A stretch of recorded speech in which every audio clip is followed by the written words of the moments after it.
नमस्कार मित्रमैत्रिणींनो, आपल्या आजच्या सुंदर कथेचं नाव आहे ओटी. तिने परत एकदा आरसा न्याहाळला, नथ पक्की दाबली आणि पदर सावरून ती हॉलमध्ये आली. तो सुद्धा कुर्ता घालून तयार होऊन बसला होता. अरे वा, सुरेख तयार झाली आहेस ग. तुमचं लग्नानंतरचं पहिलं नवरात्र म्हणून यावर्षी मी खास ही गर्भरेशमी पैठणी आणली आहे देवीसाठी. यांनी ओटी भरा बरं का. बाकी तांदूळ, नारळ आणि ओटीचं सगळं सामान या पिशवीमध्ये ठेवलंय मी. जोड्याने जाऊन या दर्शनाला, सासूबाई नव्या सुनेला म्हणाल्या. त्यांच्या उत्साहाचं तिला खूपच कौतुक वाटलं. दोघे मंदिराजवळ पोहोचले तेव्हा ओटी भरायला आलेल्या बायकांची चांगलीच गर्दी झाली होती. शिवाय पुरुषांची पण दर्शनासाठी वेगळी रांग होती.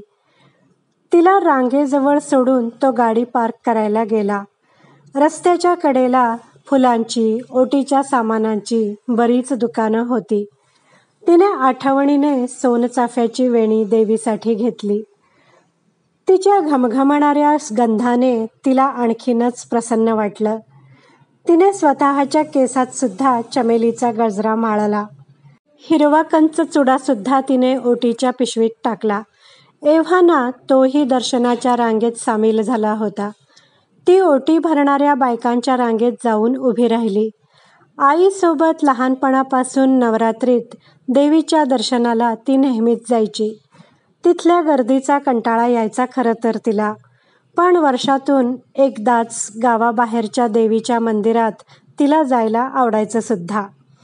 ती आईला म्हणायची, आई, या मंदिरात ओटीच्या नावाखाली किती कचरा करतात ग या बायका.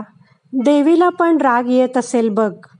तिचा चेहरा ना मला वैतागलेला दिसतो दरवर्षी, ती आईला म्हणायची. आई हसायची. आईच्या आठवणीत ती हरवून गेली थोडा वेळ. तेवढ्यात आपला पदर कोणीतरी ओढत असल्यासारखं जाणवलं तिला. काखेला खोचलेलं पोर घेऊन एक डोंबारीण तिला पैसे मागत होती. रस्त्याच्या पलीकडे डोंबाऱ्याचा खेळ रंगात आला होता म्हणून त्याची बायको पैसे मागत मागत रांगेजवळ आली होती. तिने अंगावर चढवलेला ब्लाऊज आणि परकर पार विटलेला, फाटलेला होता. तिच्या मागे उभी असलेली बाई तिच्यावर खेकसलीच. ए, अंगाला हात लावू नको ग. तिने पैसे काढेपर्यंत डोंबारीण पैसे मागत बरीच पुढे निघून गेली. हळूहळू रांग पुढे सरकत होती. आता तिची 7-8 वर्षांची मुलगी सुद्धा येऊन पैसे मागत होती. शेवटी एकदाची ती गाभाऱ्याच्या आत जाऊन पोहोचली. पुजारी खूप घाई करत होते. तिने पटकन समोरच्या ताटात पिशवीतली पैठणी ठेवली. मग घाईने त्यावर नारळ ठेवला. त्याला हळद कुंकू लावून तिने ओटीचे सगळे तांदूळ, हळकुंड, सुपारी, बदाम, खारका, नाणे ओंजळीने ताटात ठेवले. पुजारी जोरजोरात चला चला असं ओरडत होते. देवीच्या उजव्या बाजूच्या कोपऱ्यात नारळांचा खच पडला होता, तर डाव्या बाजूला पुजारी ओटीच्या साड्या जवळजवळ भिरकावत होते. एवढ्या गोंधळात तिने देवीच्या मुखवट्याकडे क्षणभर पाहिलं. आजही तिला देवी त्रासलेली वाटत होती.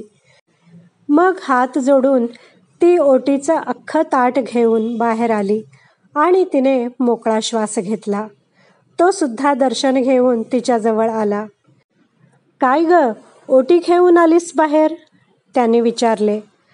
ती म्हणाली, तू थांब इथे, मी मला दिसलेल्या देवीची ओटी भरून येते. असं म्हणून ती ताट घेऊन भराभर पायऱ्या उतरून खाली रस्त्यावर आली. झाडाच्या सावलीत आडोशाला तिला ती डोंबारीण दिसली. तिच्या बाळाला ती छातीशी घेऊन पाजत होती. दीदी, हल्दी कुंकुम लगाती हूँ आपको, असं म्हणून तिने तिला ठसठशीत कुंकू लावलं. ताट बाजूला ठेवून तिने तिची ओटी भरली. सोबत सोनचाफ्याची वेणी आणि हिरव्या बांगड्यांचा चुडा पण दिला. मग तिने तिला नमस्कार केला. डोंबारणीचं पोर तिच्या कुशीत झोपून गेलं होतं. तेवढ्यात तोही तिथे आला आणि त्याने फळांची आणि खाऊची पिशवी तिच्या हातात दिली. ती म्हणाली, ये लो दीदी, छोटू और उसके भाई के लिए. डोंबारीण परत एकदा डोळ्यांनी हसली.